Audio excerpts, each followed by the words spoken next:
ഞാനങ്ങനെ കുട്ടി വിചാരിക്കുന്ന ടൈപ്പൊന്നുമല്ല. ഞാൻ വെറുതെ ഇതിലേ പോയപ്പോൾ ജസ്റ്റ് ഒന്ന് വഴിന്ന് മാറ്. അതെ, ഒരു അപരിചിതനോട് ഇങ്ങനെയാണോ പെരുമാറുന്നത്? കുട്ടിയുടെ പേരെന്താ? എന്താ പേരില്ലേ? എനിക്ക് പോണം, വഴിന്ന് മാറ്. അങ്ങനെയൊക്കെ മാറാൻ പറ്റും. പേര് പറഞ്ഞിട്ട് പോയാൽ മതി.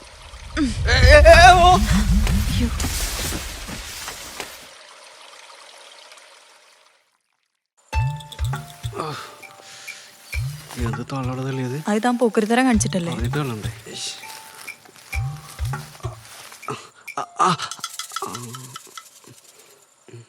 വർക്കായില്ല അതിനല്ല. നടക്ക്. എൻ്റെ ബാഗും വണ്ടിയൊക്കെ വഴിയിലാണ്. ആരും കൊണ്ടുപോയത്? അതൊന്നും ആരും കൊണ്ടുപോകില്ല. ഇനി എത്ര മൈലുണ്ടാവും? ഒരു ഓട്ടോ വിളിച്ച് വരാറുന്നല്ലോ. എവിടെയെല്ലാം കൊണ്ട് ഇരുത്ത് കാല് വേനിച്ചിട്ട് ചെയ്യാ.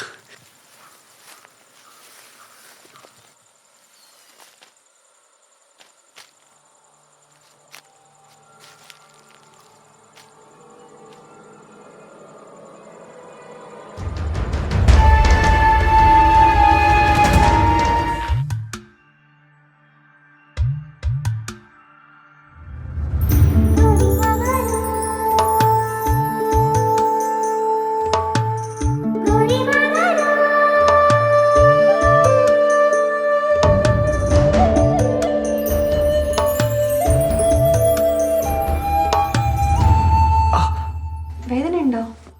നല്ല സുഖമുണ്ട്. അല്ല, വേദനയുണ്ട്, നല്ല വേദനയുണ്ട്.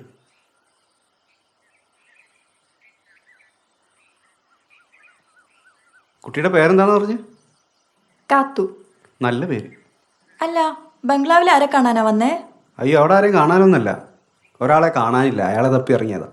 എന്ത് ചെയ്യാം, എൻ്റെ ആവശ്യമായി പോയില്ലേ. സൂക്ഷിക്കണം. എന്ത്?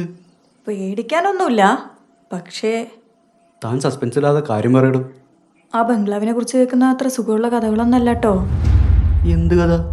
അവിടെ ചില രാത്രികളിൽ പെൺകുട്ടികളുടെ കരച്ചിൽ കേൾക്കാറുണ്ടെന്നോ മറ്റോ കേട്ടിട്ടുണ്ട്. പക്ഷെ ഞാനൊന്നും കണ്ടിട്ടില്ല കേട്ടോ. അതൊക്കെ ചുമ്മാ പറഞ്ഞുണ്ടാക്കുന്നതാണോ? ഈ സിനിമയിലൊക്കെ കാണുന്ന പോലെ കാടിന് നടുക്ക് ഒരു ബംഗ്ലാവ്, യക്ഷി, പ്രേതം, ഭൂതം. അതിലൊന്നും ഒരു കാര്യമില്ല, വെറുതെയാണ്. നിങ്ങൾ സിനിമക്കാരനാണോ? ആയിട്ടില്ല, പക്ഷെ ആവും. കാത്തു വീട്ടിൽ ഒറ്റയ്ക്കാണോ? അതെ, കുഞ്ഞിലെ തന്നെ അമ്മ മരിച്ചു. പിന്നെ ഉണ്ടായിരുന്നത് അപ്പനായിരുന്നു. കുറച്ചു കാലം മുമ്പ് അപ്പനും പോയി. ഓ, സോറി. കാത്തു, ഈ വലിയ ബുക്കൊക്കെ എവിടെ? നിനക്ക് വായിക്കാനൊക്കെ അറിയോ? കുറച്ചൊക്കെ, പക്ഷെ ഇതൊന്നും ഞങ്ങളുടേതല്ല. പിന്നെ പണ്ടൊരു ദിവസം ഈ കാട്ടിലേക്ക് എൻ്റെ അപ്പനെ തേടി ഒരാൾ വന്നിരുന്നു, ഡേവിഡ്.